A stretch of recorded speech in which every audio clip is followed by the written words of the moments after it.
As you can see, very cluttered room here, so that means you're watching it. I'm your host, Angel Rivera, alongside tonight my very special guest, D of Deconstructing Topics. Topics, yeah, Yeah. Sorry, I just butchered that's that, fine.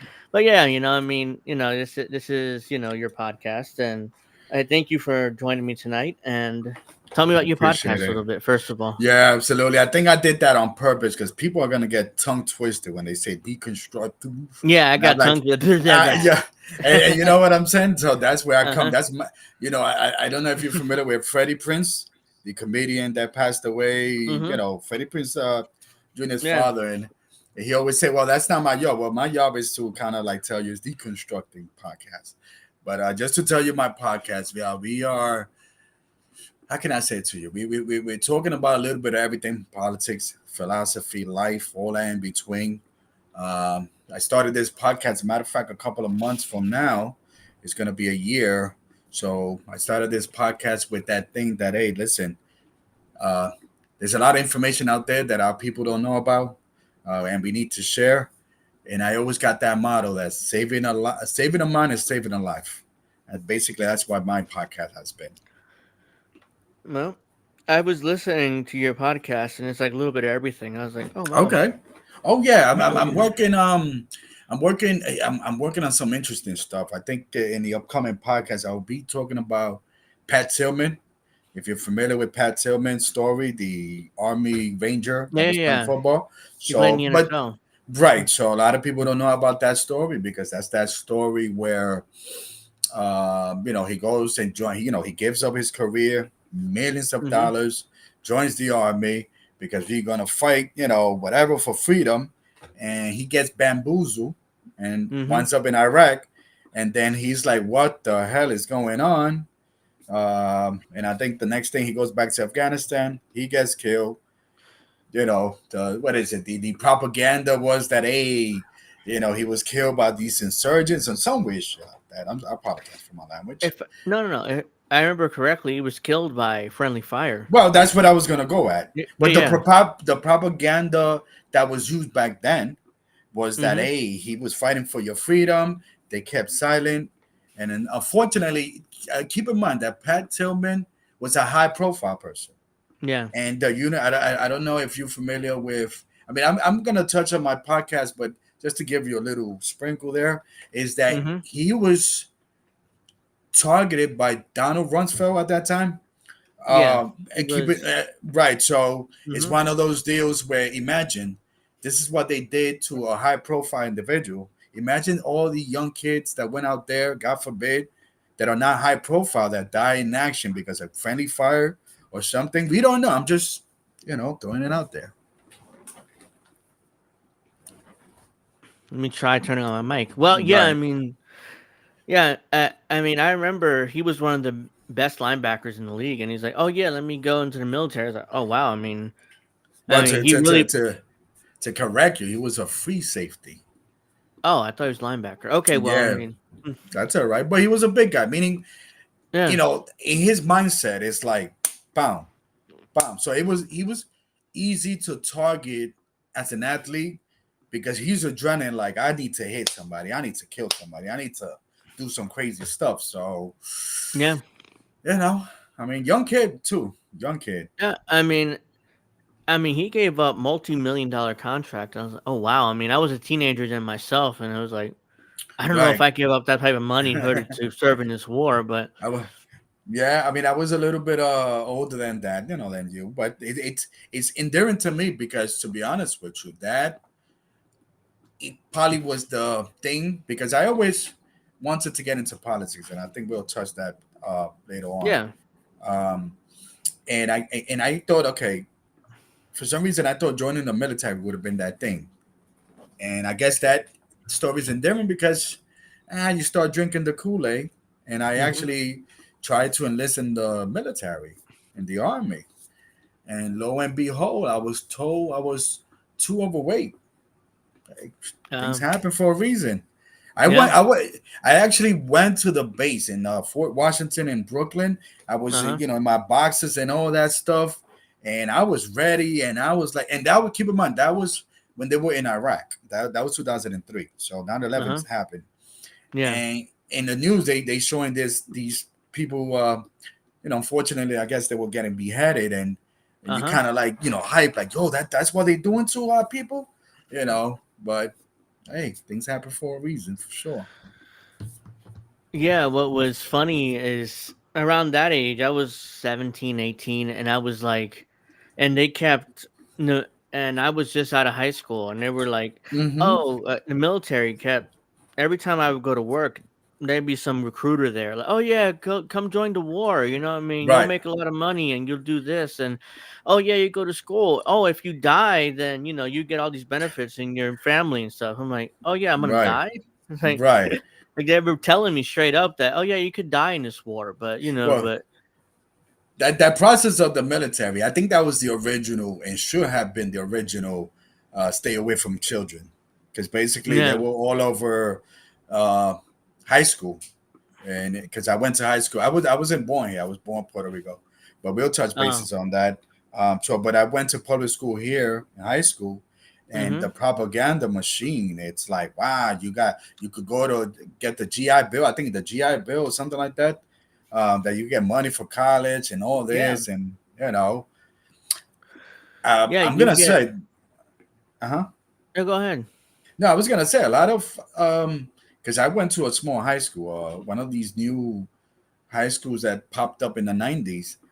Uh huh. And I'm gonna say, on top of my head, I'm probably gonna say that maybe 5 to 10 people from that high school, of the 30 people that graduated, Mm-hmm. served the military, and they're Oh good wow. friends of mine. Oh yeah. Mm-hmm.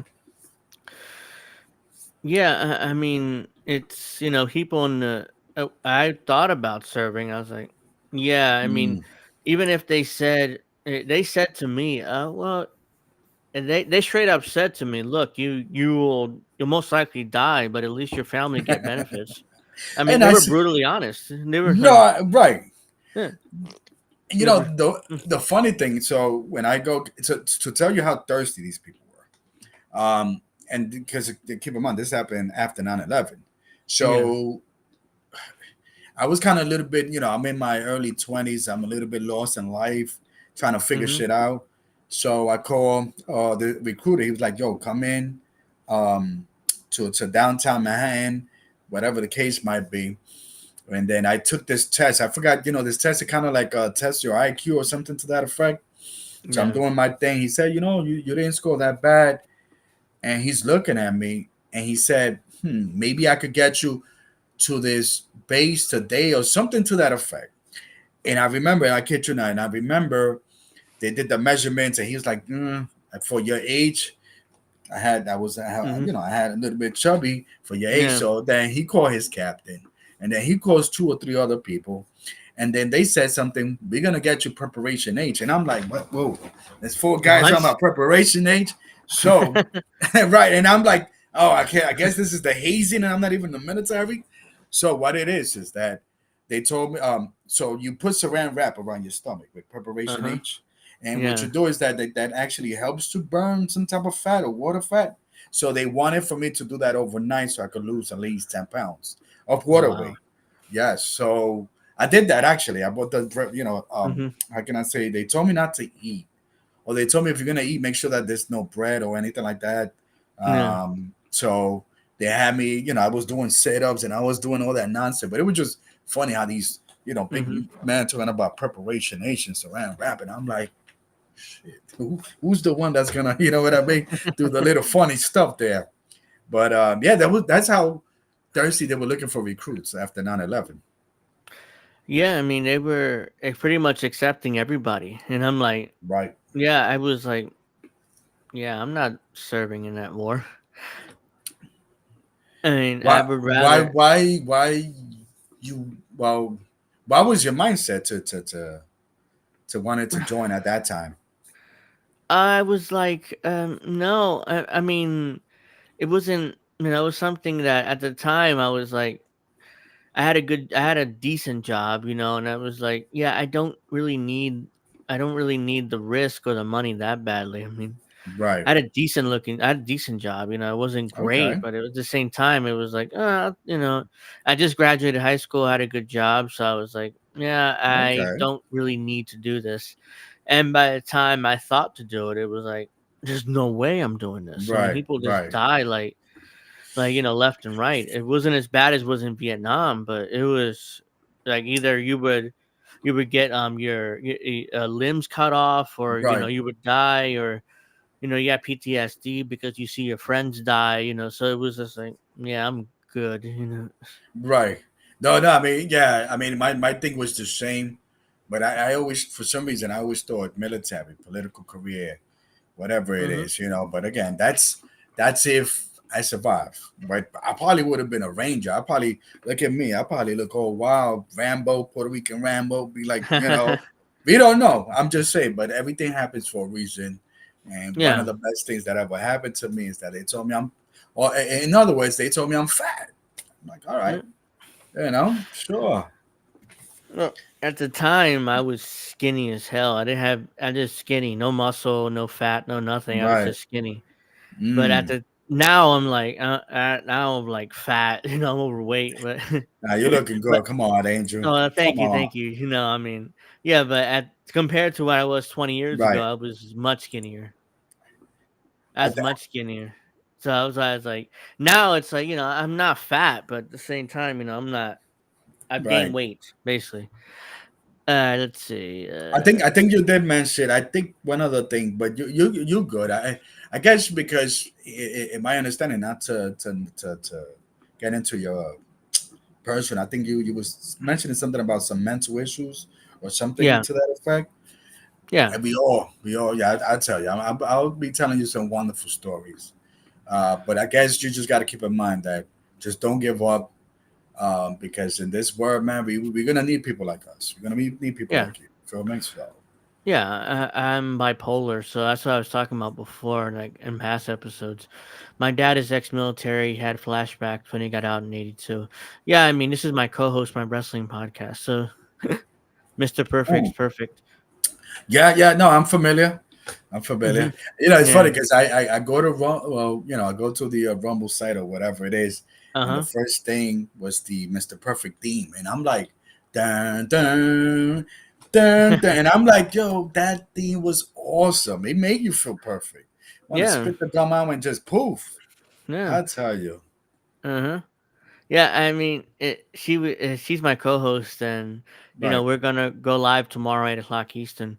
So, Okay, mm, but yeah. I yeah, mean, I mean, you count me in if anything. okay. Well, if you can come on, I'll send you a link too. Absolutely.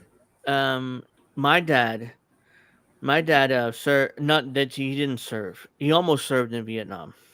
Okay. To be fair, he didn't serve because he was drafted. So he went Mm, to right. he's from Puerto Rico, so he went to the military base in Yequis, I believe it was, Yes.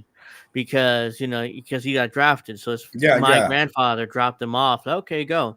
He's like, okay, well, he went through the all the physicals and all that stuff, and it turns out that he had a defect in his arm. And even Mm, then, they were like, no, we can't take you. And they were desperate. right. It's 1964. Yeah. This is 1964, so they're right in the middle of Vietnam War, and they were desperate. So Yeah. my Because dad a had lot of people forget my that Vietnam War, like that process started like in the early '60s. yeah, the war started when Kennedy Hmm. was president. Right. He kind of went in, but at the same time, he didn't. It took Mm, Johnson when he was killed. It took Johnson in order to really get into the war. Because right. 1964, my father was drafted. Right. So and the Korean War was in the '50s. Yeah. Oh, what? Okay. Yeah, because the Korean War. I mean, and in Puerto Rico, there's that documentary, the story about the Bunkerineers Regiment, the regiment that when they were charged with AWOL, Hmm. um, things of that nature. So, I mean, unfortunately, one of my guys that I listen to in terms of history, he spits fire. I mean, he died a long time ago, but it's Pedro Yeah. Albizu Campo. If you're Uh familiar huh. with Albizu Campo, and one of the things that he's talked about is that when it comes to Puerto Rico, it's like Puerto Ricans are no good, Puerto Ricans are dirty, Puerto Ricans are this, but yet when you threaten the American Empire, Oh, Puerto Ricans, let's put some book back. Let's give them some guns. Go fight for our fight. Go fight our war that day. You know what I mean? Go. Yeah. And he basically said, oh, that's why Puerto Ricans are good. You know, and not only that, you use Puerto Ricans in the Panama Canal killing Panamanians too. So that's another different story. Yeah, I Mm. mean, Puerto Ricans is always they we've always been used for the U.S.'s wars, Mm-hmm. going all the way back to World War One. Right. Well, the Jones, what was it? The Jones Act, which Mm-hmm. gave us, gave Puerto Ricans that, it was 1917. It was like Yeah. before World War One. So the Jones Act basically is like, Puerto Ricans, okay, you know what, you guys got a lot of people here. We might need you guys, and boom, give us Yeah. citizenship. We were handed citizenship, even though most Puerto Ricans didn't want citizenship at the time. it was Right. like it was like, oh yeah, I mean, screw you guys. Oh yeah, you don't want citizenship? Well, you get it anyways. Sorry. Right. Yeah, and that's something that I'm gonna touch because so much stuff to talk in my podcast. I mean, so much stuff, so much topics, and Yeah. and that's something that I definitely want to aim at, in regards to Puerto Rico, and not just Puerto Rico, Dominican Republic as well. Mm-hmm. My what I call my brothers. I was born in Puerto Yeah. Rico, and it's funny because I'm in the gym and I I work out. Hey, listen, I got three. As a matter of fact, I got three screws on my left foot because of a car accident that I Uh was huh. involved like 17, 18 years ago. And unfortunately, if I have extra weight, it's gonna hurt. So I gotta do Yeah. my gym thing, keep that weight down. So Yeah. I'm in the gym today, and this Asian brother, I don't know if he's Chinese, he's in that side, but Korean. He's one of those that kind of lean towards the left, Uh huh. type of thing. And Yeah. and I'm telling him about my podcast, so on and so forth. And the way I see things is different. I see things as more of anti-imperial, American imperial. And he looks at me like, so, as if I'm supposed to say I'm supposed to pick the Democrats or Republican. I mean, what am I? That's not my thing. So then I told him about a little bit of Puerto Rico, what's going on, and I told Yeah. him how is it that, and I love America. I love the American people, not the people that run this country. Yeah. Let's not get that twisted. But I told him I'm in Puerto Rico. The United States has done a lot of crazy stuff over there. We got the virus lab, the virus lab with the tuberculosis. We got the sterilization of women. I mean, we could Yeah. go on and on and on. So I'm telling him, how is it I'm over there? And just like I'd be so confident, and I'm supposed to come over here and pick a party. I'm supposed to pick who's going to oppress me the more. So he's looking at me, well, yeah, but I guess he was going to say some stupid stuff like, oh, but Trump is taking away democracy or some stupid stuff like that. Because I always tell Yeah. people, come on now. So then I went and I told him in 1965, uh, under Lyndon B. Johnson, a Democrat, United States Marine went and invaded Dominican Republic under the disguise that we're protecting because it was a civil war.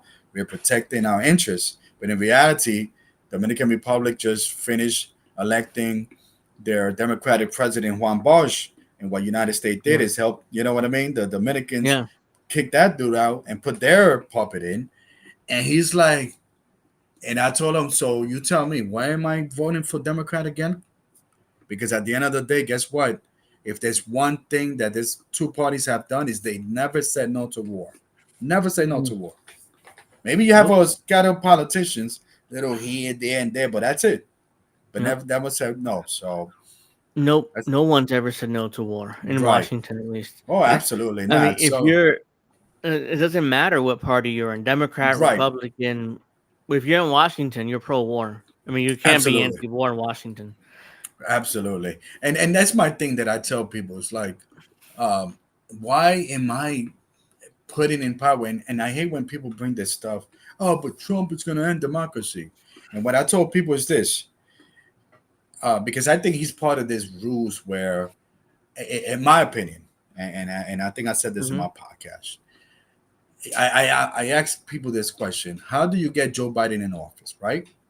How do you do that? So what do? You pick up the phone and you call homeboy Trump. He's the Democratic Party and Trump are like this. in case people forgot, in New York City, where I'm at, but if we're talking about 80% Democrats, Yeah. and he managed to build his empire on the backs of Democrat, city. So, it makes you think like, wow, you know what I mean? Trump was a registered Democrat in the Right. 90s. Yeah. Yeah, well, yeah, and he's the one that supported Hillary when she was running for Senate in New Yeah. York. Yeah. She took that nice check, and she's like, "Oh my God, I love you, Trump."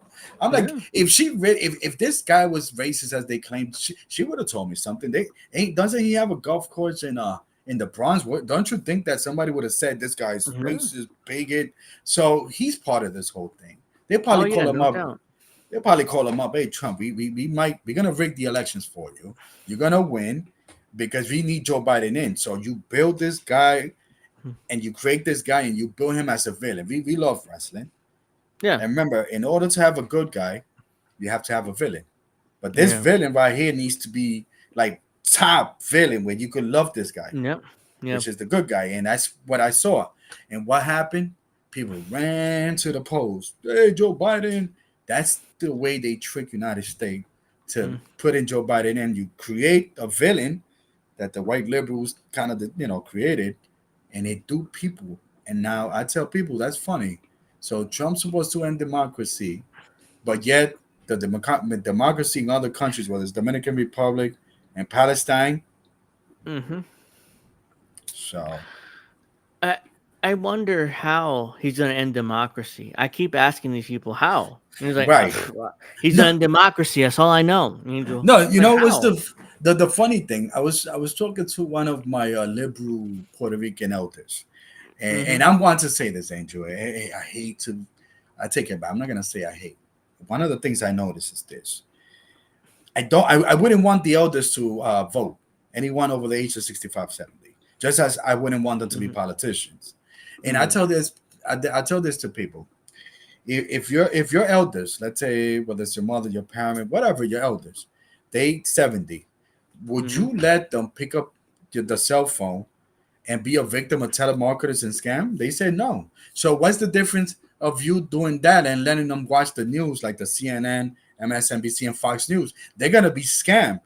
And I'm Yeah. talking to this Puerto Rican liberal elder who's talking about Trump is because he says that he's gonna end democracy. And I say to myself, let me educate you.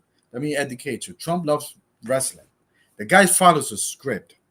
And Yeah. he's gonna say that because guess what? He makes money off division. And guess who makes money off division? The MSN, SMN, MSN, CNN, Fox. MSNBC, CNN. Right, Yep. right. And Hmm. and, and my thing is this: if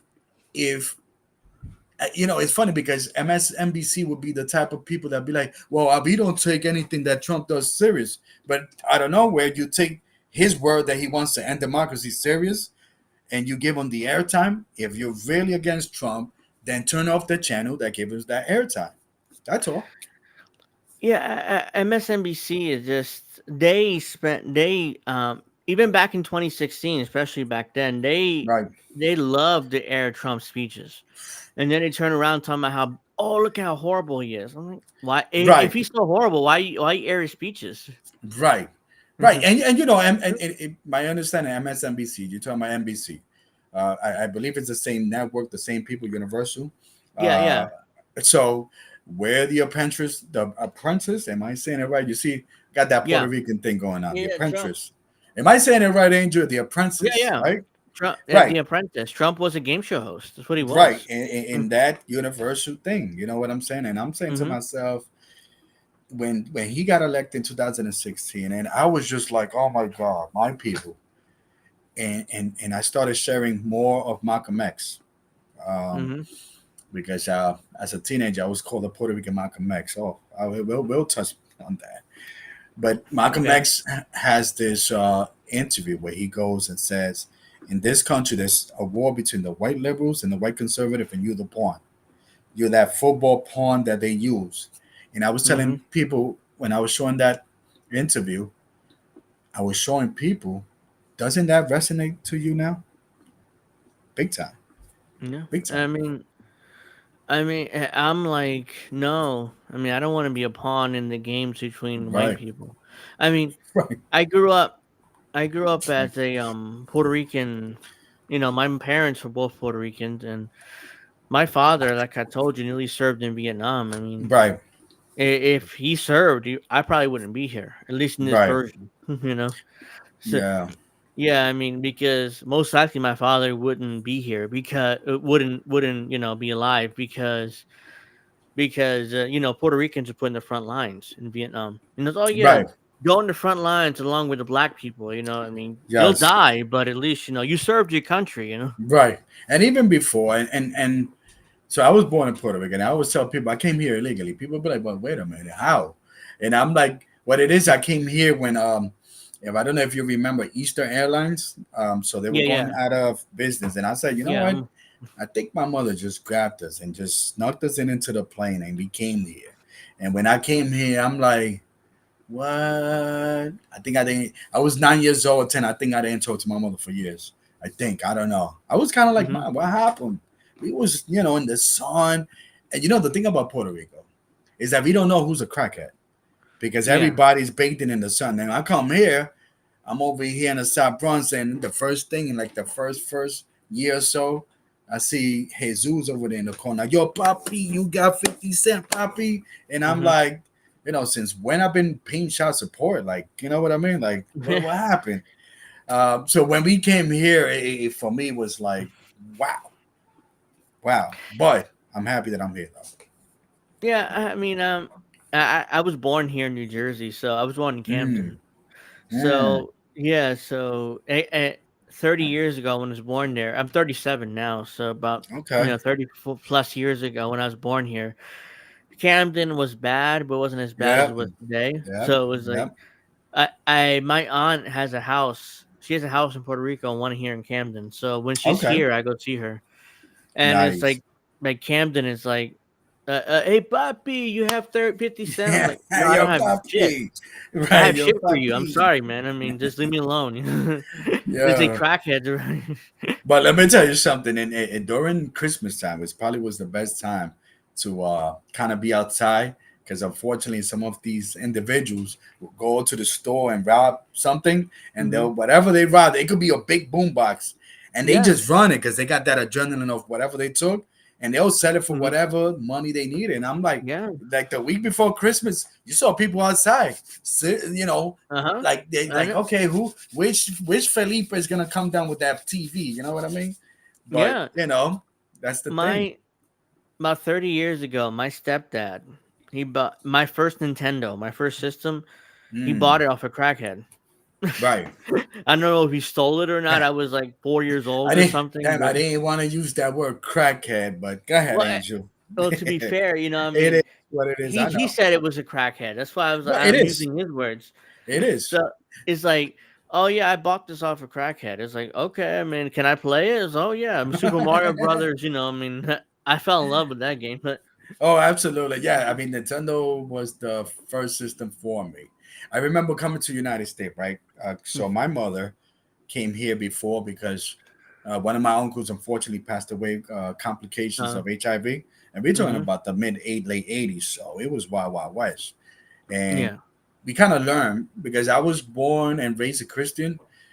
mm-hmm, I think that with my mother, she was straightforward in the beginning. Like we were 5 years old and they were talking about demons and crack and drugs. Like they didn't want to sugarcoat anything. yeah, Santa Claus, no, that's me. Relax. You know what I mean? And yeah, she did tell me, got to be careful with the cracks, the bottles. So when I came here to the United States, I'm in this little park or whatever, and I see these toys in the ground. I'm like, yo, I want to play with these toys. And it's these caps with blue, with no, there's bottles with blue caps. I mean, with blue caps and red. You know, the next thing. So my mhm, mother's dark skin. It's a sunny day, and I don't know what the hell happened that I felt like there was a solar eclipse because I see a black yeah, hand just coming towards me, and I'm like, what? And it's my mother smacking my hand because I picked up the crack bottles. mhm. And she was like, yo, and I'm like, yo, what's this? My new solar eclipse. All I said, "Pwah!" And I'm like, all right, that's your initiation to welcome to New York, baby. Drugs. Yeah, I mean, I had a I mean, I never picked up needles, but yeah, I mean, Right. it was, it was like the caps too, and it was like, oh yeah, I mean, Hmm. these are needles, for heroin. I figure, Right. it was like my mom told me about that too. Like, oh, okay. Yeah. One of the things, and it's interesting, and so I grew up in the Bronx South. I could tell you where I grew up, Brook Avenue, like straight South Bronx, like the first six, to the sixth line, the sixth train, if you're Mm-hmm. familiar. And Yeah. I was in the Brook Avenue, whatever the case might be. Let me tell you something. I'll be straight up. Not one time have I ever felt tempted to take any drugs or anything like that. Now the reason is because, well, number one, I always tell people one of the best things that ever happened to me, not it was not being born in this country, because when you're not born in this country, when you come from another country, you see Yeah. things different. You know what I mean? You see things Mm-hmm. like, oh, wait a minute, there's something going on here. And in my junior high school, we're talking about sixth, seventh, eighth grade, there were kids taking drugs, and they were turning like real bad. And I said to Yeah. myself, nah, I'm good. And I remember a couple of years ago when I tell my story to people about what Yeah. happened to me, that I was living in the streets when I was a teenager. I remember there was this black gentleman a couple of years ago who was telling me, hey, I took Manteca, I took, heroin, all that stuff, and what you took. And I'm looking at him like, my man, just because I'm in the Bronx, I'm Puerto Rican, I meet the whole It- criteria. I'm supposed to be taking something? Are you stupid? yeah. People assume that it's happened to me too. People assume that I've taken some sort of drug, and I really don't either. The Right. only thing I've done is drink alcohol. I mean, beer or liquor, and I don't do that often either. So it's like I don't do that every day either. So Right, right. But so it's one of those things that's what happened in that situation. Um, One of the things that I also be, because if there's one thing I notice about people is that we lacking motivation, right? And yeah, one of the things that I'm bringing into my podcast is self motivation. I have done a couple of podcasts. I did one couple of like about a month ago on what are you willing to sacrifice to make 2024 the best for you. You know what I mean? And yeah. and, and it's a question that people should be asking. And I ask myself, what am I willing to sacrifice? And Angel, those beers and alcohol, I love, my enjoyment there. Yeah. I mean, I mean, alcohol is like beers at least are like yeah. I mean, I don't. My father was an alcoholic for years too. Mm. So my father passed away at 99. Oh wow. Yeah, in May '99, and he had multiple heart attacks randomly Mm. because Mm. what happened was he stopped drinking Right. Mm. around January and or no, not January, but a little bit before his death, and he's like he called me. He's like, "Mira, Angel, papi, yo dejé beber alcohol. I stopped Yeah, drinking yeah, yeah, alcohol." yeah. And he was like, "Oh," I was like, "Okay, great." I mean, I didn't really. I Mm. was like 11 or 12. I really didn't really think much of it. Right. And he had weeks later, he had multiple heart attacks, and he was gone. Mm. And Yeah, I man, was like, I'm sorry to "Oh, hear. My no, my no, father it's died in fine." the mid '80s. Yeah, but you say he Okay. was 99. You Mm-hmm. say he was 99, dude. He passed in '99. Yeah. Oh, okay. But how old was he? 50.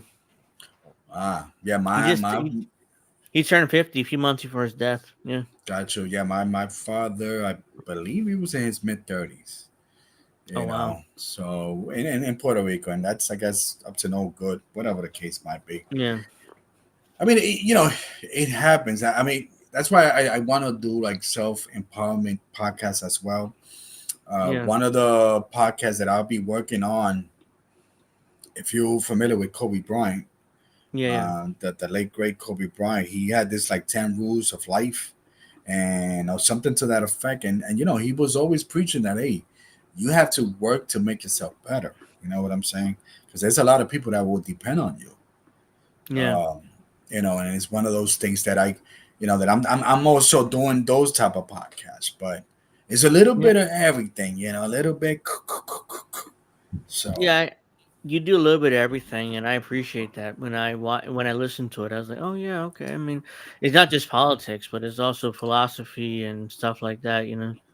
Because my thing is this, and I always tell people, and especially my Puerto Rican blacks, Latinos, whatever, Dominican, all my peoples, is that if you don't know your history, then the white man is going to create it for you, which they have done. Yeah. Yeah. And in the case of New York City, the white liberals will not only create it for you, they'll force the crap out of you for you to Hmm. their agenda. And one of those things, in if case you wondering, how the hell did deconstruct and become that person? And when I was in high school in the mid 90s, my family we was in a shelter system. Yeah. And we was in a shelter system. My understanding at that time that no one under the age of 18 could have been by themselves. I think they changed that rule now because they have Yeah. mothers, whatever, childcare issues. So, Hmm. I would tell my mother, hey, I'm listening. I mean, hey, mommy, I'm staying in JL's house or I'm staying in this person's house. But in reality, I will go to Manhattan. I will go to City Hall. I will go there. And I kid you not, there was one day, with all due respect to my LBGT people, with all due respect, we Yeah. talk about the 90s. I mean, I'm in the village and I see these Hmm. two beautiful men come out from their BMW, tour, kids and Hmm. whatever. And I'm saying to my mom, wait, hold on. Why is it that you guys are living better than us? I'm just saying, why, that's my thought. I understand that we're fighting for equality for marriage, but you guys living better than us, like these two white men. And you start to think like, wow, sometimes I feel like this certain party, especially the Democratic Party, they use that agenda to shut down your agenda or your real issues. You know what I mean? Yeah. Yeah. I mean, Democrats, and they've used African Americans for decades upon decades. And I'm like, and I tell people that I know are African American, what have they done with you for you since the 60s? Right, right. I don't understand why generation of generation still votes for this party when they I haven't could done anything since the 60s. I could tell you what it is this. In, in New York City, right? They Mm-hmm. have attached, and Malcolm X said it best. Your boss is a liberal. Your lawyer is a liberal. Your landlord is a white liberal. Every aspect of your life is a white liberal. And you like cage in your mind, that's how they control you, is that you have to vote for them, or if not, your livelihood depends on your livelihood. Unfortunately, what happens there is that then you have these parents, these black leaders who claim to Yeah. be black leaders, who just happen to be parents of these white liberals, with all due respect, and they just happen to Hmm. be puppets. And they like instill in your mind that you, in order to survive, you have to vote for them. And I said, no, you don't have to. Because last time I checked, um, your boy, it's funny how life is, right? Uh, Yeah. what's his name? R. Sharpton, that Uh-huh. kind of artist. He's Yeah. very buddies with Trump. But yet, when some black issue happens, this is that guy that you used to call back then. I'm just saying how that shit is all connected. You know what I mean? Yeah. I mean, Trump was a Democrat, like I said Right, right, before, and right. it's like to the point where Nancy Pelosi was like, they love Nancy Pelosi, Biden, all of them. It was like Clinton. They were all like, Mhm. in fact, the Clintons went to Trump's wedding back in the Mm. 90s. And you know what's the funny thing? And I think I might have made a comment on your timeline or whatever it is that it's called. Uh huh. It's like when it's Trump and people like Alejandro Ocasio Cortez AOC, Yeah. they remind me of the old MTV, where MTV back then was like this radical anti-establishment network. But at the end Yeah. of the day, guess who created them? The establishment. Yeah. And basically, when these clowns come on TV, yeah, I tell people, no, no, no, they're just talking heads of the establishment, acting like they the Hmm. anti-establishment. Well, they not. They both the same. AOC is I've she's Puerto Rican and all. People are like, oh well, she's Puerto Rican. Man, it's like okay, but she's still part of the establishment. I mean, Right. I think I said this, and I said this to a lot of people. And I think I believe you was a Bernie supporter, something to that effect. Yes, I was. In 2016, I was. I wish I was so open to tell people. My thing is because I wasn't born here, I could spot a fox. You know, Malcolm Yeah. X always said the fox and the wolf. From day one, when AOC won, I was like, this she's a plant. Because all she's talking about how Puerto Rican she is. I'm one of the most Puerto Rican people out there. Let me tell you something, Angel. Hmm. With all due respect to you, I see that you got a little Puerto Rican flag. Look, I got a Guayabera going on right now tonight. Yeah, I'm just yeah. saying, you're not gonna see a Puerto Rican flag in my profile. With all due respect, Angel, I got you, brother. I'm Okay. just saying that I don't need to tell you that I'm Puerto Rican. I will tell you what happened in Puerto Rico, the history of Puerto Rico. I will tell you because that's the job that I'm doing. I don't need to tell you. So when AOC is popping this, I'm Puerto Rican with her accent and all this nonsense. Yeah, you came from Boston University, Hmm. some whatever the case might be. I would believe you came from the Bronx Demon College or Hmm. Hostels University, but Boston University, you got me with that one, AOC. Look, look, I mean, I understand. I was born in the United States. That's why I'm proud of being Puerto Rican, my heritage. So that's why I put it on my Twitter. Well, But absolutely. at the Do it. same time, I didn't go to Boston University. So that's the Right, difference. I mean, right. I'm a poor Puerto Rican dude, from New Jersey. So, I mean, I understand what you're saying with her constantly saying, "Oh, well, I'm Puerto Rican and I'm proud to be Puerto Rican." The hurricane on Maria when Trump was president. I remember her taking pictures of her grandmother's house in Puerto Rico. Like, you see, look at this, and Trump hasn't done nothing. I'm like, why don't you do anything? You're a rich congresswoman. You do nothing for your grandmother. Right, right. I mean, I think I do remember you saying something like that. yeah, Yeah, I yeah, mean, it just. Uh-huh. I'm sorry. yeah. She did nothing for like either A, you're full of crap and you did something for your grandmother and you pretending you Right, didn't, or B, you actually didn't do anything, which is worse. And right. you let her live in that, with no electricity and no anything. Just, oh yeah, look at this house. It's totally destroyed. Why did Mhm. Trump didn't do anything? It's like, why don't you Yeah. do anything? I mean, you got money. Let me tell you some interesting story. Right, I remember years ago. I was watching this documentary on the politics in Philippines, Hmm. and that's politics over there. That's Wild West. Yeah. But I remember a former, I guess it was a former president.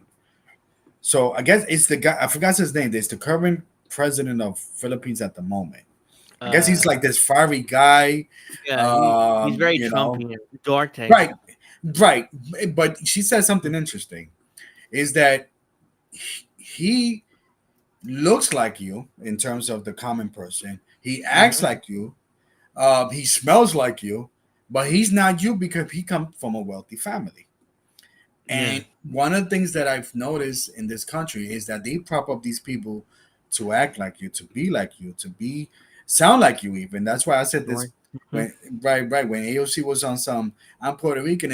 I already know that you're not actually saying Puerto Rican because you're proud of being Puerto Rican. You're saying it because you're gonna psych the mind of a lot of people. You know that's how the philosophy and the psychology works behind politics. You want people, and I remember I saw my sister, my real sister, where I was spending time eating, and my sister is older than me, or mid 40s, whatever.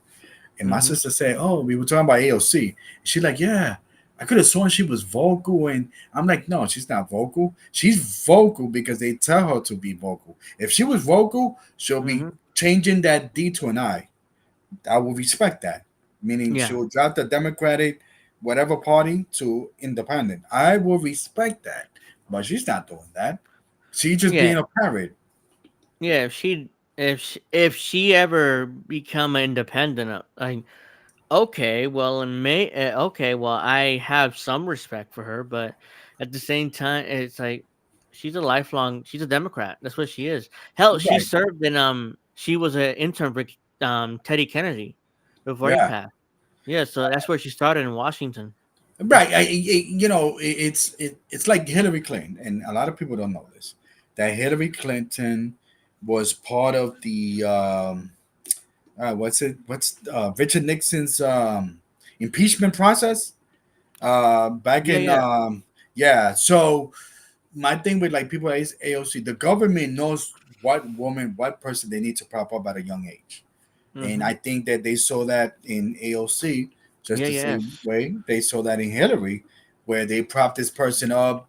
And it's funny because when I tell people that she was part of the committee to kind of impeach Richard Nixon, and we're talking about Hillary, people be Yeah. like, "Is this real? What does that mean?" I mean, all I'm saying to you, United States government has a thing of picking government plans and so on.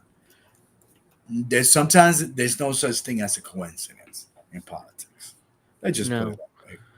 No. I mean, uh, what's I mean, I can go back to JFK's assassination. Arlen Specter, who became a Mm, senator in Pennsylvania, he was a part of right. that investigation that Mm, investigated Nixon's assassin. I mean, right. Jesus, Kennedy's assassination. He Hmm. became a senator later. It's like, oh wow, Right. this is year. I found that out years later. I was Right. like, oh wow, yeah. I mean, it's just none of this is really a coincidence. Then You know. I mean, Right. And and they and and the go funny ahead. thing, and I don't mean to cut you off, but No, no, talking no. about so it's with Trump. And again, I'm not. I would never vote for him. I don't care. I wouldn't. He's part of the establishment. He's from New York City. Come on, he's part Yeah. of the establishment. When Trump was saying they stole the election, people were like, oh, they stole the election. People became election denier. And I tell people, you guys remember the 2000 election? You know, George W. Bush, right? The Mm-hmm. recounts in Florida where his brother happened to be governor. I'm just saying, can elections be rigged? Absolutely. They Yeah. can. But And it has happened before, in my opinion. yeah. I mean, the 2000 election was like, oh yeah, Bush was the governor of Florida, Yeah, and Jeb his Bush, brother right. was running for president, and Yes. somehow there was A bullshit and recount. shenanigans, Right. and then the Supreme Court ruled that, oh yeah, stop the recount, Bush is president. Mhm. Like, okay, I mean, I was a teenager then, but it's like, Right. oh yeah, yeah, this is Right. bullshit. If people tell me, "Oh, you're election denier," yes, I am. I am. That's why Mm-hmm. I'm weary of the United States presidential election. I'm done with those elections. To be honest, I did vote it in the last election. I wrote my candidate in. Yeah. Um, and I like to for the most part do independent. I was actually, how can I say, Andrew Yang? Are you familiar with him? I mean, Yeah. Yeah. that's another guy. But Yeah. that was a guy that I was kind of feeling some of his things where I always said about when it comes to the what is it, the universal basic income, the $1,000. I don't know if you remember, he's saying Yeah. people getting $1,000, and I want to say is this, like AOC with that dress. Oh, tax the rich, That whatever. was stupid. Yeah. Right. Because my thing is Yeah. this: what are you gonna give it to the government, the corrupted government? Are you gonna spike up your salary or something like that? Why not give that to the people in some type of universal basic income? I'm just Yeah. saying. Yeah. I mean, I didn't know about Hillary Clinton's connection to Richard Nixon until you mentioned it, but Ooh. that's something new for Ooh. me. I knew about the some other connections, like what I Ooh. told you about Arlen Specter being connected to the Kennedy investigation. But yeah, I Right. was. I mean, I'm not really surprised. I mean, the like you said, the elites always find a way to find their next superstar, Right. like their next, like the Obamas Right. Right. or the Bidens even, it's like Biden has been in the Senate in Washington since before I was born. That's I why. mean, That's why I started my podcast, Angel, to teach mhm, people, to educate people. And again, it's not a conspiracy theory for one to be involved with that. It's just to know that someone was doing that. Again, no coincidence. We all know when it comes to the Clintons, we all know who's the driving force behind that. It's definitely not Bill. It's Hillary. Because to be honest with you, I don't disrespect her. I respect her because she's actually very smart. yeah, I'll give the devil the credit where the devil's credit is due. But unfortunately, the media and this government has pushed all into you on your face, and you just be like, Get this lady off my TV, but guess what? She always gonna have people Yeah. following her. Uh, So I mean, Hillary Clinton. I mean, I've hated her for decades. I mean, going mm, back to the early 2000s. I mean, it's like when she was in the Senate. I'm like, nope, not interested in right, her. I mean, when she ran against Obama, this is 15 years ago. right, I was a big Obama supporter. I mean, it was like, oh yeah, Barack Obama, and let me vote for him. I was a kid. I was like in my early right. 20s. It was like, let me vote for him. That And you changed needed everything. me. You needed me in my life. You know what I Yeah, mean? yeah. Yeah, I didn't know any better. I was in my early 20s. I was like, oh yeah, Right. let me vote for Obama. Mm, It turns out that he didn't do anything. I mean, and then I became a big Bernie supporter in right. 2016, and it was like, again, I was naive, so I didn't know Bernie was full of crap too Let me, until very recently. let me tell you Oh, about yeah. Obama. The way I saw this, right? So we talking about George W. Bush was the president, Yeah, yeah. second term. There's a war going on, and I always said this: how do you continue a war without backlash? How? You can't have Clinton. You cannot have her as president. No, Whoever she's who part of the was the war. other right? Who was the other individual that was running Um, for the Republic? Was it McCain or McCain, something? John McCain. Yeah, John McCain. he was the War. He main came. candidate for Remember, the he's a veteran. Republicans. So Yeah, what do you do? My understanding is that the Republicans started secretly to kind of back up Obama. Why? Well, how when Obama became president, how do you bail out the friends of the Republicans without backlash? Because basically that's what happened. All these yeah, corporations that Obama administration bail out was Republicans. You know, a lot of yeah. their friends. Yeah, Obama was complete. Even he said he was like a Reagan Republican. He was like Right, he governed like a Republican. Even he admitted to this, and I was like, "Oh yeah, fuck this fucking guy." By 2012, I didn't vote for him. I voted for right. the Greens or whatever. It's like I didn't. Yeah, I was done with him by 2012. But right. And another thing too is so check this out. Um, you remember the Occupy Wall Street thing going yeah, on? yeah, That I was on was. the Yeah, I was involved in that kind of. right. No, no, that's fine. So this is my thing. Yeah. That happened under Obama. The way I Mhm. started to see is that there were my understanding is that Occupy Wall Street was people came from all sides, Mhm. from left, right, middle, whatever, because they were Yeah. getting fed up with the banks, the overdraft fees, so on and so forth, right? Mhm. If you were someone in Occupy Wall Street that said, you know what, F Obama, you know, that's when you started to notice that the media started saying, well, F Obama. Well, let's just say you didn't say F Obama. Let's just say that Obama is barely now. You know, you call out Obama basically. What the Yeah. media started doing was, you know what, you're a racist, and that Uh huh. started back then. You know what I mean? In Yeah. Yeah. 2010, all this Yeah. not. Where? Oh, so he could bomb the drones or whatever the case might be. Oh, so that means you're a racist, and That's what. that's Yeah, you that's when remember, that started. Yeah. right? You could look at Yeah. this thing. I'm a Star Wars fan.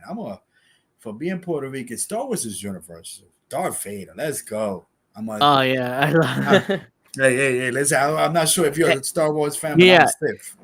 Hey Luke, I'm your father. Right, right. And I remember. I think I don't know if you could do it now, but I did this years ago. Darth Vader is a racist. There was some article in 2011 by I think it was BuzzFeed that Darth Vader was racist. Now Oh god. everything is racist, I but you know, see, it's so frustrating. right? But you see how they planted that seed to say it started with Barack Mhm. Obama. And Yeah. then now, and then they I don't know, no, we're not using that to defend Barack. No, because you know what?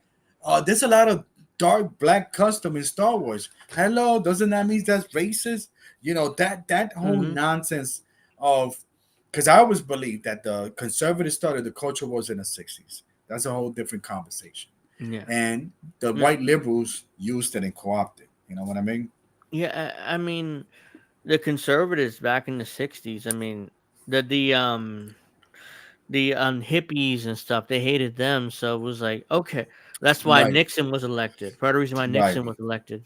Because oh yeah, fuck the hippies, those young hippies, that smoke weed right, and they do DMT or whatever, do drugs. right, Fuck them, Let me elect Nixon so you can start a war. You can start the war on drugs, right, which is what led to all the shit we're in today in right. Central America and stuff. Well, I mean, well, even before then, in my understanding, yeah, I believe was it the CIA or the FBI, the LSD. I think that they Oh, used somebody to infiltrate. I forgot what's the name of that what? guy, man. Um, I Oh, I know the CIA use LSD for their torture program. What was it right. called? Damn, I forget what it's called. At the end of the day, I guess we could say it's safe to say that the war on drugs was not due to Colombia or whatever. It was actually we started, you know, Yeah, it was something. here. It was Right, about us. It was here. It was like, well, I mean, the hippies do LSD and they do all these drugs. So let me start a war on drugs in order to get rid of all these drugs in the street. right, And then the CIA brought in crack cocaine in the 80s, right, and then you go from right. there. That's why I knew there was something funny in our hood, and that's why the way I started to see it, and I'm like, oh, come on, don't do crack. It's like weed. Let me tell you something about weed. When I was a teenager, I did my little weed thing, but I always Yeah, I did said, too. I said to myself, there's something doesn't seem right. So you smoke weed, something that is far less harmful in terms of, let's say, versus liquor, alcohol, versus cigarettes that are legal. Yeah. Hmm. And I said to myself, so you smoke this plant and you get arrested? And I said to myself, whoa, I'm just saying something doesn't Yeah. seem right. Marijuana, whatever, weed, it grows naturally. Why is it Hmm. illegal? Meanwhile, I Right. can drink a beer or smoke a cigarette and it's legal, even though it's It's worse than marijuana or right. whatever. Well, that's how you lock people up. Yeah. That's why you locked a lot of black people in '94 in the mid '90s. Yeah. Crime The bill. crime bill, right? Yeah. Yeah. So Biden that's wrote that. yeah, he was part of that Yeah. situation. Biden wrote Absolutely. that. He helped Bill Clinton write that bill. And then he turns around and acts like, well, I'm a friend of black people. Right. Oh yeah, even though I didn't want segregate, I was against desegregation, and Right. I put a bunch of them in prison. I wrote that bill, but still, I mean, I'm pro black people, and African Americans fell for it. I'm like, what? And you I mean, know I, what's I I no, didn't understand it. Go ahead, go I, ahead. in the saddest thing, and again, I love this country. I love this people. I love the American people. Yeah. But there's a lot of dumb Americans because of the system, and Mm-hmm. especially the public system. And my thing is this: in 20 was it 2020 when they had the primaries, right? Yeah. Kamala was in a primary and calls him racist, right? He calls Yes. Biden. The funny thing is that there were people in the white liberal media that was like, "Yeah, Kamala, that's right. Here's the cheat sheet of what he did, why he's racist." But Mm-hmm. once she dropped out, they forgot about that. Whoa, And all of a sudden, Kamala became his VP pick, and now right, she's vice president. I'm like, wait, wait, wait. Was he a racist a few months right. ago? And what's his face? Somebody called her out on it. I think it was the Daily Show, and she's Yeah. like, "Oh, but, well, Oh I mean, yeah, that was the I seen that primary. claim. Oh, well, Yeah, yeah, we that was the supposed to. primary. I mean, Right, what's the right. big deal? It was just Mm. the primary." I'm like, Am I that tells you politics is like wrestling, pro wrestling. right? It's like, Or big time. I yeah, always said that. yeah, I yeah. always said that. There's a correlation between which is scripted. I'm not gonna Hmm. use the F word because if I make it No, to a place mm-mm. that is out there, I wouldn't want Stone Cold Steve Austin to give me a stunner. Don't use No. that F word, son, Mm-mm. because if not, you're gonna get that Stone Cold because Stone Cold said so. Blah, you know what I mean? I refuse to use that F word. It's predetermined, yes, but Right. I refuse to use the F word. I never Right. use it. It's like I respect those guys so much. Me too. Me too. Mm, And mm. hopefully, if we get into the thing tomorrow, is one of those things Yeah, that yeah. we'll talk You, about. if you want to come on, I'll let you know. If you're able to, and I'll send you a link too. Yeah. So that's one of the things that how much time we have here left? I don't know. Seems that Let me we're having see. a lot of fun. A little bit too About much half fun. an hour, 45 minutes. I'll go. Go Now, ahead. let me say this. Shout out to Jose Vega. Jose Mm-hmm. Vega running for the New York District 15. So Jose Vega, you know, it's funny because I think he reposted. He said, "My friend." I don't like to use the word friend. You're either my brother, my little brother. It doesn't matter if you're older than me. I'm gonna call you Yeah, my little brother. he said my friend. Right, he's a good friend. Yeah, And then, yeah, hey, yeah. Jose, if you're watching this, I ain't trying to knock you. I'm just saying, I like to say my brothers and sisters. I'm not taking away because you know what? I think Cornell West copied me, Mm-hmm. not the other way around. Cornell West, stop it already. But shout out to Jose Vega. It was like 2 weeks ago when he decided to run for Congress against Richie Torres. Yes. I was sick like a dog. I was like, oh, I had that forever virus. But I reached Yeah. out to him and I told him, yo, Jose, not for nothing, but I've been thinking about running for mayor of New York City. And he was like, yo, let me know, brother. If we could do the thing. And I haven't confirmed because I believe my understanding of what he said. And trust me, I have I have a lot of political friends, and where I work at, there's a lot of political stuff there. It's a fusion ballot, basically. Yeah. So it, Um, it's there. I'm just saying, shout out to Jose, but I'm trying to manifest something that's there. You know what I mean? yeah. Well, Jose, I first time I heard of him, he called out AOC in that town hall she did. Which is it's up the block for me. Yeah, So yeah. I mean, is it AOC a representative? I assume, right? You're in the Bronx. right, so she's a representative in my area. Yeah, yeah. So she's Ve- your congresswoman. Yeah. well, so right, so now, so Jose is on the district 15, so it's a little bit more towards Mauritania. My understanding towards the Bronx. The Bronx, you could say if you think of the Bronx, I think it's more leaning toward the west, Yeah. which he's running. Jose Okay. Vega. And for me, when I saw him, he reignited this thing since I was a kid to get into politics. But if I was gonna get into politics, I'm running an independent. But you already know, Yeah. I running mean, independent. it's difficult. But we making it Hmm. happen. That's why I say it's a revolution going on tonight. Well, yeah. I You know what I mean? mean, it's everything. Anything that is worth it in life is not going to be Yeah, easy. It's going absolutely. to be hard, but Well, one ultimately, it's worth it. But one of my sisters in the arm today, very endearing person, very special.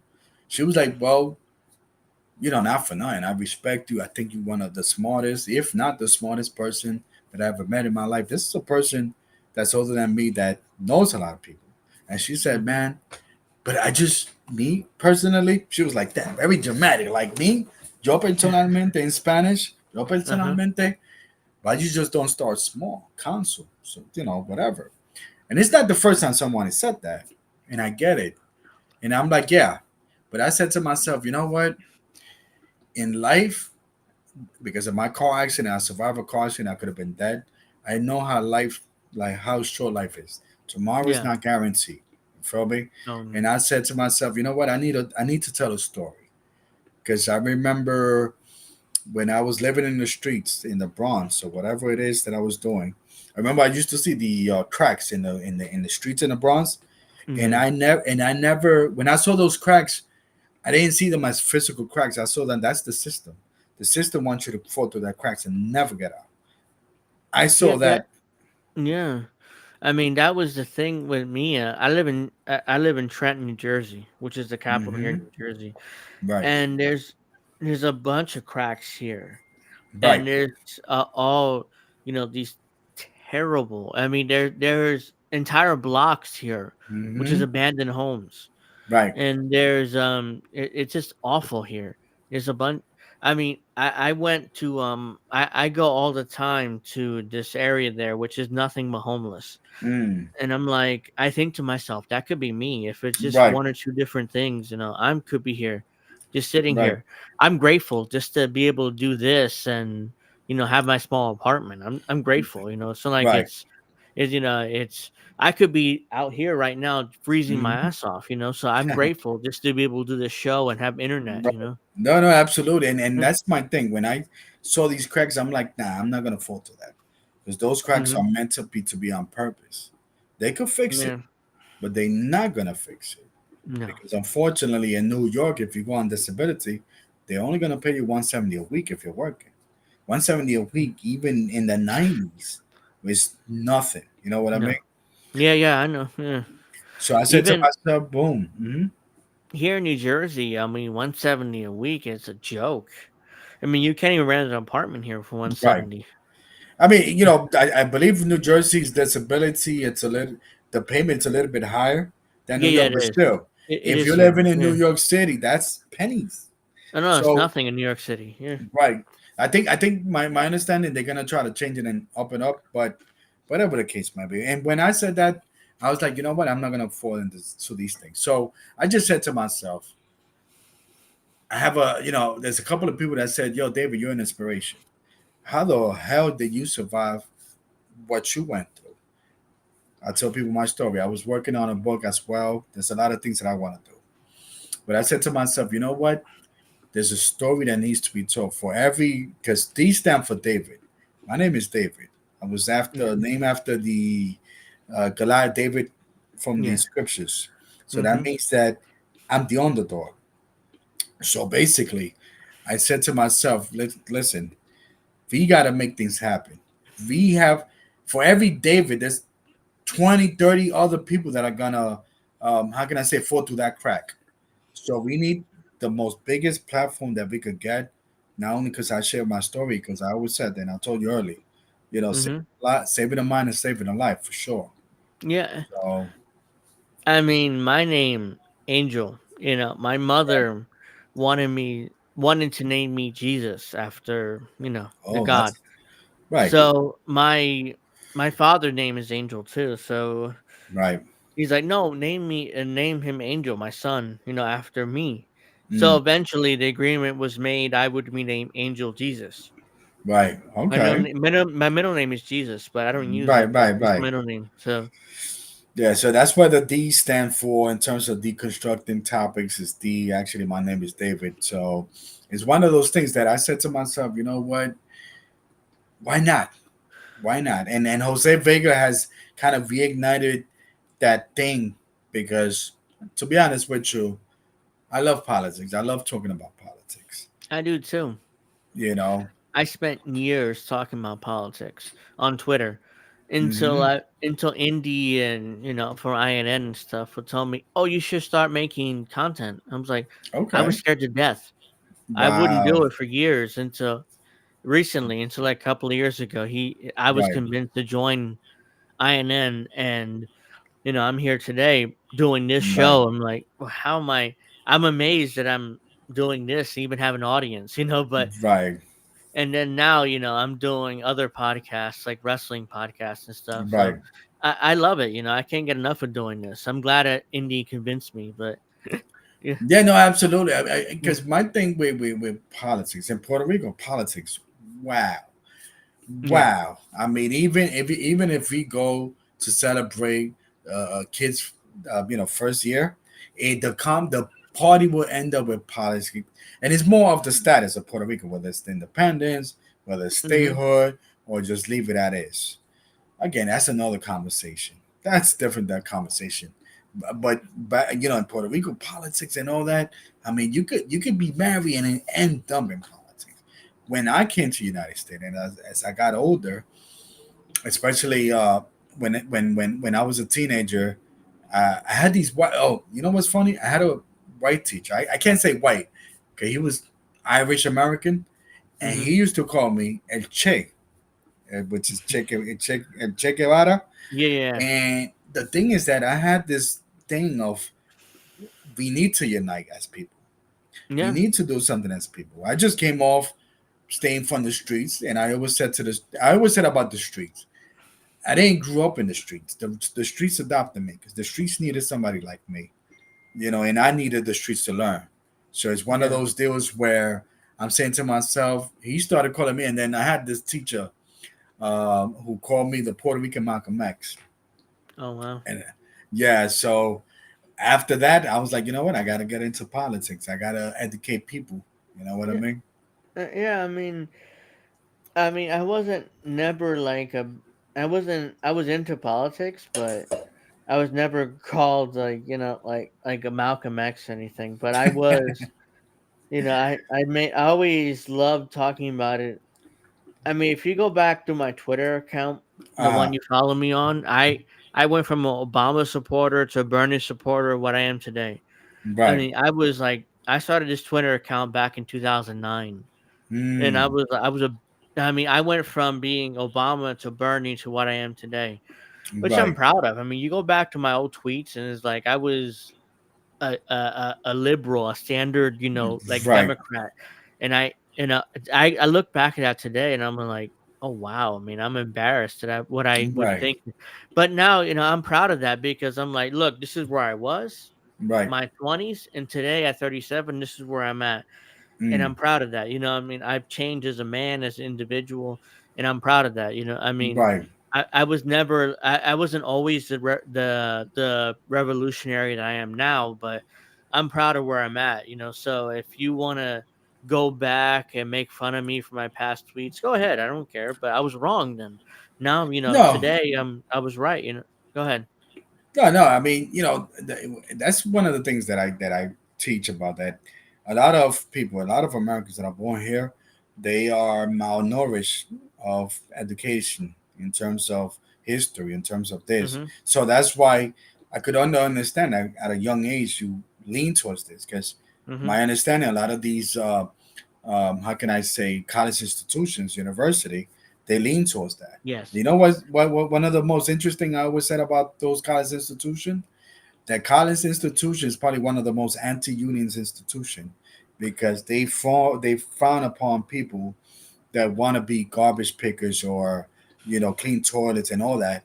But last time I Yes. checked, in New York City, there's people that clean offices, bathroom, toilets, making $30 with with a pension, benefits, and so on. Yes. Last time I Uh, checked. I was in college about 2010 or 11ish, and Hmm. I was an honestly, when I look back in those days, I was an awful person. I mean, I would be like you talked about just now, Right. where I would shit on the toilet cleaners and stuff like that, and Mm. I'm like, I was an awful person then. I mean, I'll be honest with you, You're I was a terrible awful, person. Angel. That's why Yeah, I yeah, came here. yeah. I mean, but seriously, I wasn't a good person then. I mean, it Right. was like I was just a standard liberal going to college, like, oh yeah, yeah, fuck those It poor. ain't, it ain't And no, but meanwhile, it ain't your fault though.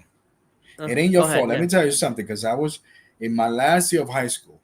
We had a lot of these what they call it, not recruiters, these college recruiters or whatever they call them, that they will Yeah. go and say, come to my college, whatever. I remember there was this black gentleman who represented, I believe it was Hofstra University in Long Island. Mm-hmm. He asked the kids, everybody, what do you want to do? Oh, I want to be a lawyer. I want to be a business. I want to do this. And he would tell the kids, oh, this is what you need to do. This is what you need to do. When it came down to me, you know what I said, Angel? Angel, do you know that my favorite wrestler is Shawn Michaels? And you know what I said? I want to be a wrestler just like Shawn Michaels. We're talking about 1997. So Shawn Michaels was one of the hottest wrestlers. Yeah, yeah. Just a sexy boy. You know what I mean? When I Yeah, I said know. that, the other kids laugh. You know why he said that, mother flower? Oh, you need to be realistic because only with a college degree you can live life. And I said, I feel like super kicking that dude. But that's, you know what I mean? I'm just saying that they Yeah. wanted to force you to go to college because at the end, it wasn't about you. It's about the money that they're gonna make and the college debt. You know what I mean? Yes, and today I dropped out of college after a year and a half, Mm, but I'm grateful. Honestly, I'm glad I did because right, I would have gone into debt like everybody else done. And now here comes Biden. Oh, I'm going to cut your debt. Maybe not really, but yeah, I'm going right. to cut your debt. So let me see. Mrs. Perfect is perfect. So I want to be a wrestler. Yeah, I did too. I'm not going to lie to you. My favorite wrestler was Bret Whew. Hart. Dun, dun, when I dun, was dun, growing up. yeah. Yeah, I love No. Bret Hart. I mean, it's like I mean, I couldn't get enough of him. One My of the mom best said, wrestlers. One of the best "Oh yeah, wrestlers, yeah, no man. doubt." I mean, Technical. Mr. Perfect was just as technical too. I mean, my Oh, Mr. co-host, Perfect. here, yeah, she Oh loved yeah. Mr. Perfect. I mean, you'll talk to her if you ever come on tomorrow night. You're No, able to talk to right. him. Yeah, I Yeah. mean, No, she no, loved no. Mr. Perfect. For me was Sean, and at that time, if you remember ECW, I remember Was ECW. so EC. So that's another thing. I guess I'll implement this, even though it's a little wrestling talk. That's So fine. for Go ahead. me, I always saw ECW as not another wrestling entity, but a attitude. And Hmm. I took that attitude as you that rogue, anti-establishment, F everybody, whatever the case might be. Oh, you really? So you're gonna think that I'm gonna fail in life? You know what? Let me grab this chair. Boom. Hmm. I lived that lifestyle like EC Dub. That EC that's Dub. why I loved. I mean, I liked DCW back in the day. I went to Right. DCW Arena a few times, which Okay. was, as everybody knows, not everybody knows here, but if people, I'll tell you, it was a little bar in Philadelphia. It was like, Yeah, yeah, yeah. The bingo yeah, it was hall. a bingo hall They bar. It call was what they literally a call it. bar, Right. and I was a teenager then, and they were like, "Oh, here's a beer." Like, okay. Mm, Oh, I was underage, but like, nobody cared right. then. It's like, okay, it's like, sure.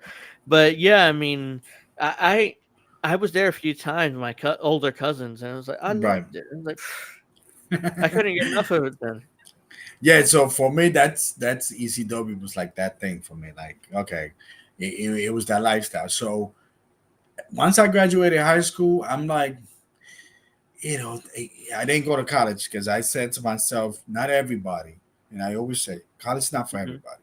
Yeah, no, no. And what I Yeah. noticed is that there's people, and I remember those commercials where they would, or even articles where they say, if you have a master's degree, you're gonna make $200,000, and if you don't, you're only gonna make $50,000 or whatever the case might be. But they forgot to tell you that you're gonna have a $300,000 debt. Hmm. So what's the whole Yeah. point of $200,000 per year?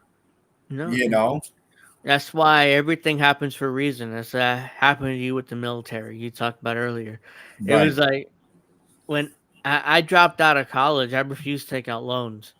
right, And I was like, I wanted to be a lawyer, but I was like, yeah, I dropped it. The money was, imagine me being a lawyer. Okay, I'm a lawyer, great. I have my law right, degree, but I don't have any money to pay for my to pay for the loan. So it's like, oh right. yeah, I'm in debt up to here, but I have my Mm. degree.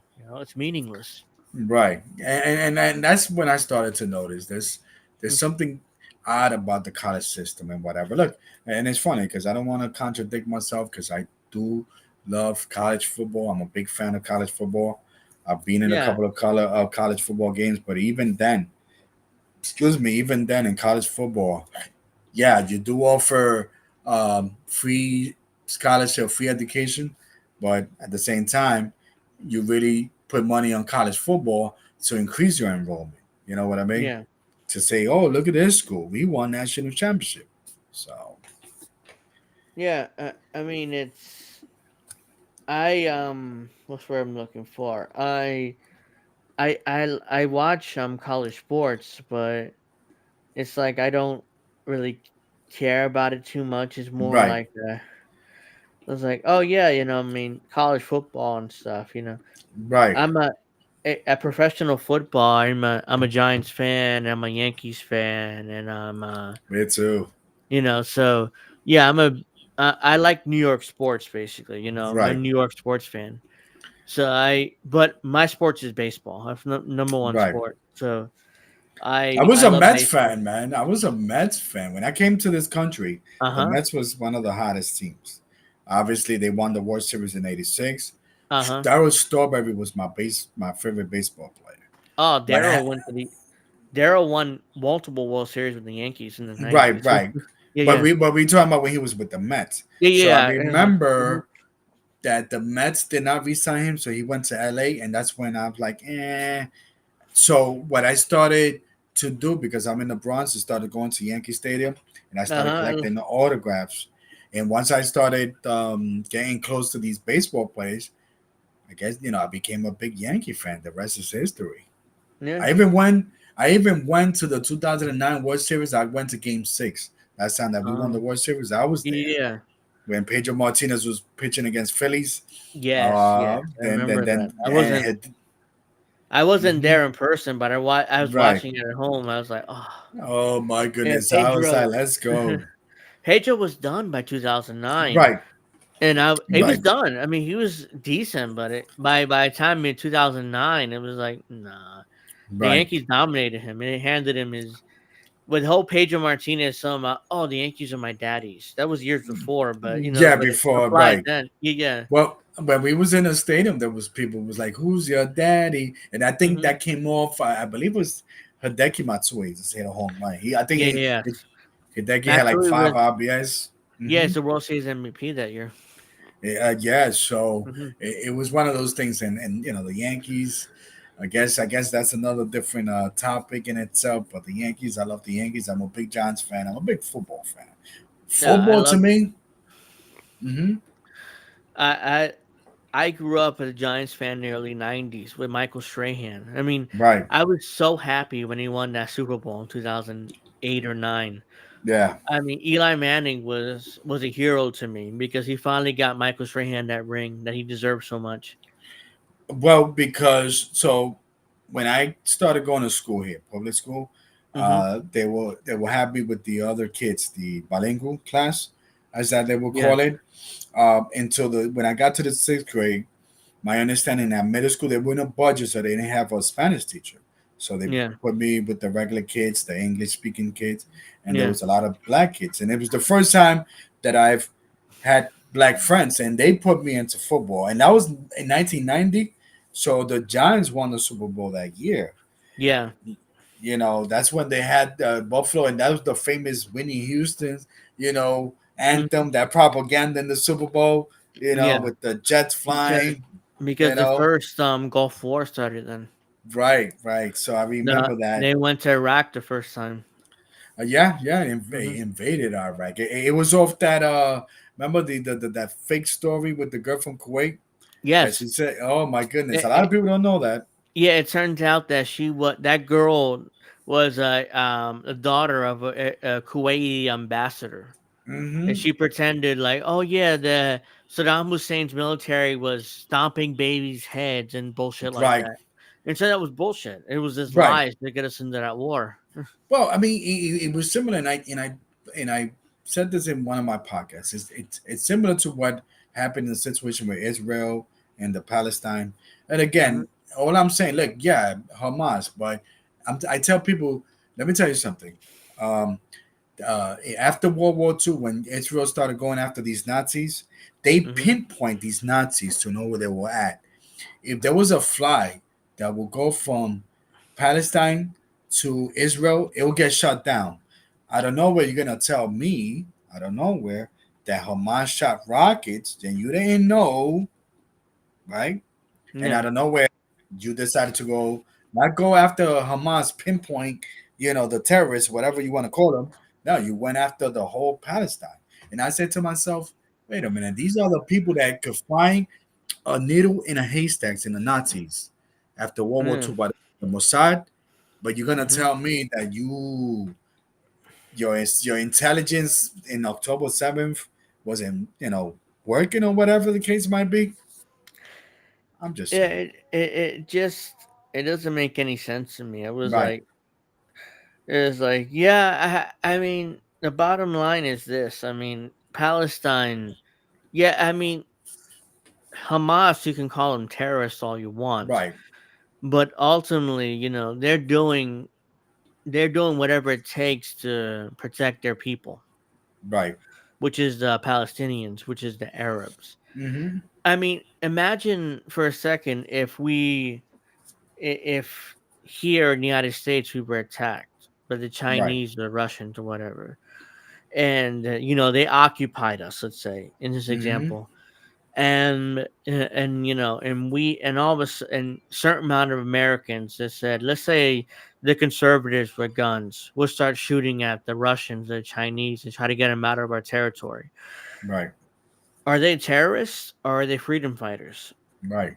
That's the question that I ask people when it comes to Hamas. Mm, And you would call them freedom fighters if they were here in the US. right. Like, oh yeah, they're fighting against the Russians or the Chinese that are invading us or whatever. But but because they're Hamas and they're in Palestine or in the Middle East, all of a sudden they're terrorists, right? Right. Well, the By that same kind logic. of right. The same thing happened in Iraq when the Iraqi people we're talking about in the second Gulf War, quote unquote, the invasion of Iraq in early Yeah, 2000s. yeah, Oh, insurgents. And I said to myself, how can you call somebody an insurgent if they're in their home and they're just yeah, trying to protect, with all due respect to those that serve, they're trying to protect their homeland. They're yeah. not We insurgencies. I'm just Americans saying. invaded their land. Right, So they're not insurgents. They're defending their homeland from Americans, from right, gringos, basically. Gringos, right. we call them. They're You know, defending their right. homelands from us, ironically. I'm an American. I was born here in the United States, so I'm American. They're And then the defending. propaganda, right? Yeah, they're dependent. And then the propaganda that plays to part, it reminds me of 9/11, right? So at 9/11, my understanding, the CIA, FBI knew that something was going to happen. It happened. Yes. The CIA, in particular, sent Hmm. George W. Bush and his administration three letters, three Right, or two or three letters saying, that, "Oh yeah, Saddam Hussein, not Saddam Hussein, Osama bin Laden was going to attack the U.S. and he did hmm, nothing. There right, was no extra security, no border, nothing." And I think to myself, they meant this attack to happen. I don't right. care what people say about I'm a conspiracy theorist or whatever. That's fine, but they meant for this attack to happen in order to take away our rights. Well, and not only that, but guess where they went? To Iraq, right? 2 years later. Yeah, What they does meant Iraq to have to invade. do? Right.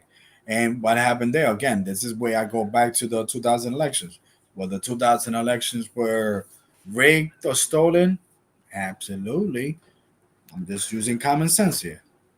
W was president, and conveniently, he's pro invasion of Iraq, Right, and all of a sudden Saddam Hussein is gone, and oh yeah, we take all their oil. Very right, convenient. right.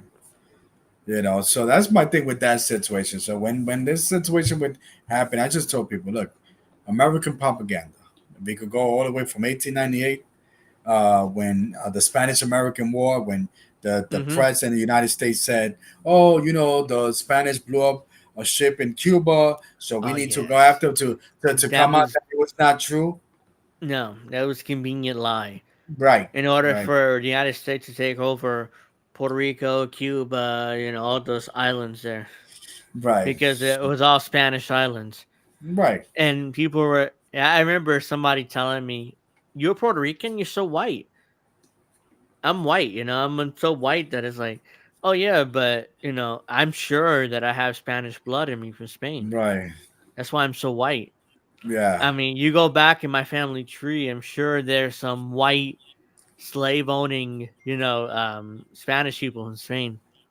Man, So, sometimes I tell the black community, bro, sometimes I'm more black than you being black because you don't uh-huh. know your history.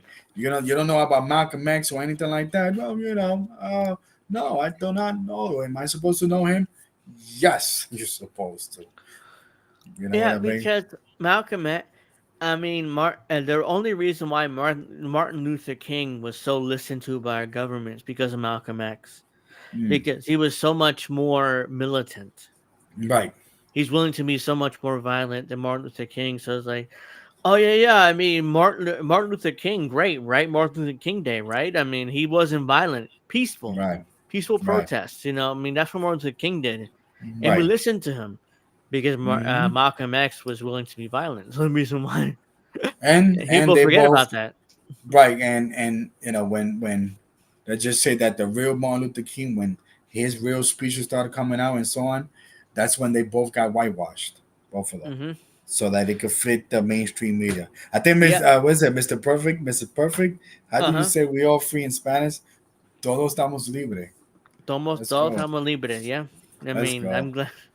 Yeah. I mean, how do you say we are free in Spanish? Todos estamos libres. Yeah. Mm-hmm. Yes. Libre in the mind. So Yep. Andrew, this has been fun. I appreciate it. We need Yeah, to make yeah. this happen.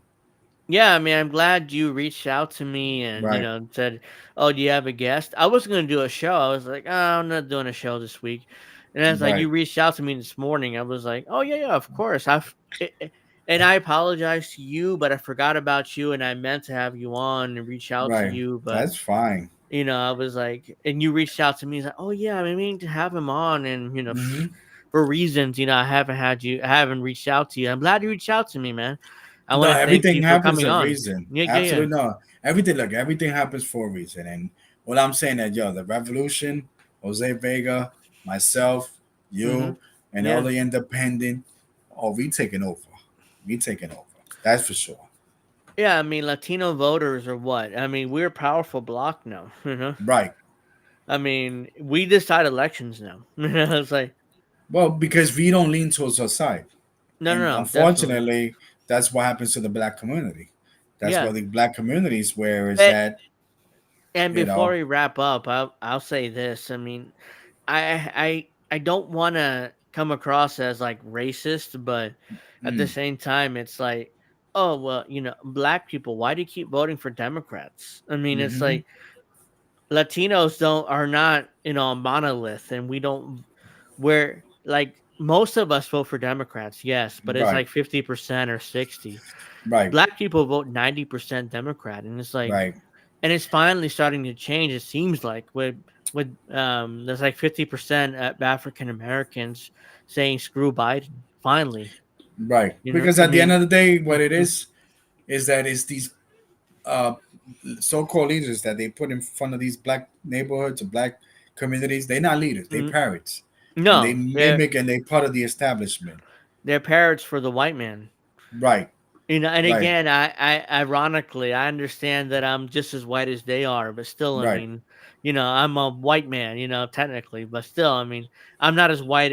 I understand what it's like to be Latino because I'm ultimately Right. Puerto Rican by trade, but still, I mean, these white people go around gaslighting black people or Puerto Ricans, like, oh well, vote for us, vote for Right. Democrats, or Republicans hate you, even though And, they're the same. Democrats support more Latinos than Republicans ever did. and then I always tell, and I, Hmm. and one of the things that I'm kind of helping waking up the black people, it's like what's funny, right? Mm-hmm. Which is very sad. Domestic violence in terms of the black woman, number one. I'll guarantee you, you see one of these white liberals with the Black Lives Matter thing going on, Yes, you will I see hate that. them, right? So you will see them when a white cop kills a black man because unfortunately they might think that that's their cousin, their uncle. But when it comes to things that affect our community, you ain't gonna see Mm-hmm. them.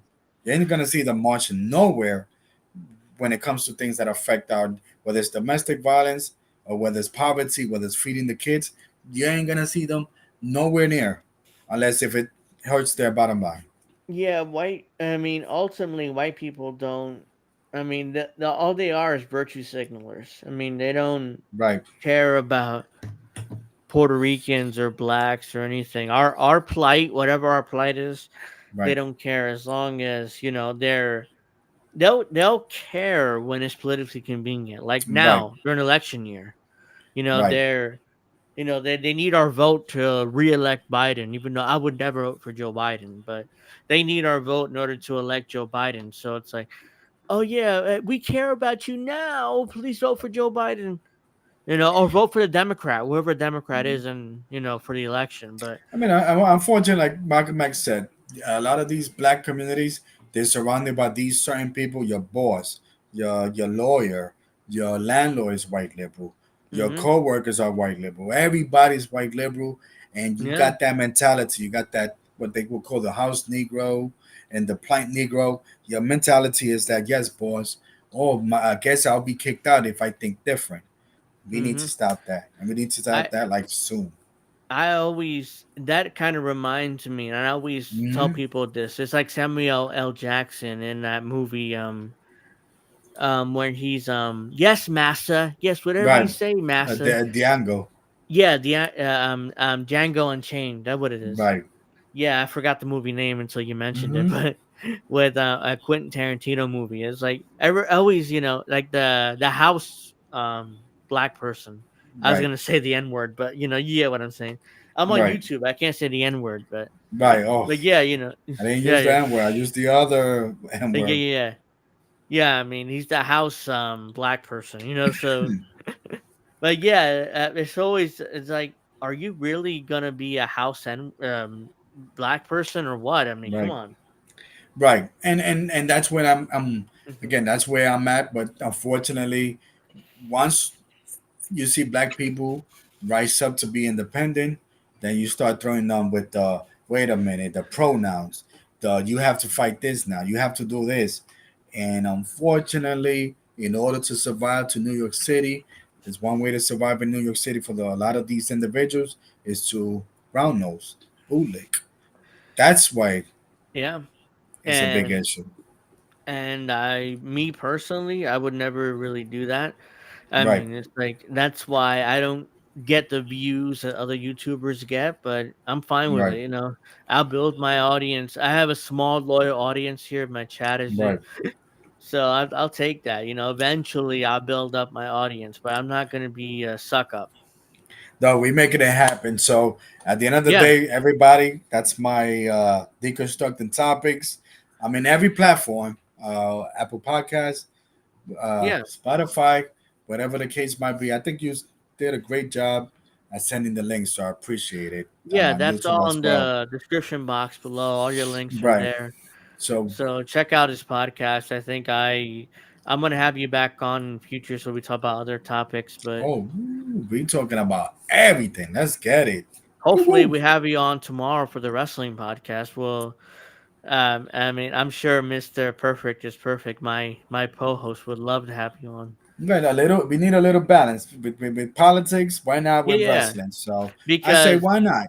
yeah, I mean it's tomorrow at 8 o'clock Eastern. So if you're able to come Hmm. on, I'll send you a link. You let me know. Yeah. But Oh, absolutely.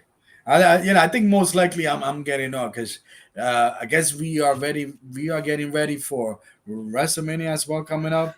yeah, that's in April. That's my thing. I haven't missed a WrestleMania in a long time, in like 20 something years. So, Yeah, I've watched nearly every single WrestleMania myself, so I'm looking we- forward to WrestleMania this year. But, oh, me too, but me too, me too. yeah, so I'm gonna wrap up now. I want to thank everybody for coming out, for hanging out in the chat. I want to Yes, thank you for yes, coming on. absolutely appreciate it, I Angel. appreciate the chat. I mean, if it wasn't for you, I probably wouldn't have done a show because I was like, I'm not doing a show today. You reached out to me this morning. I'm like, oh yeah, definitely, I'll have him on. Yeah, So something just said to myself, let's make it happen because tomorrow is never guaranteed.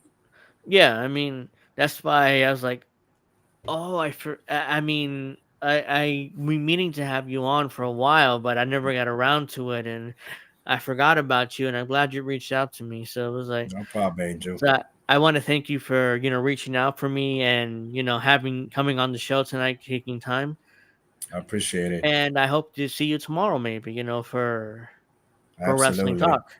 Let's do it. Why not? I'm there tomorrow. We making it happen. Cause guess what?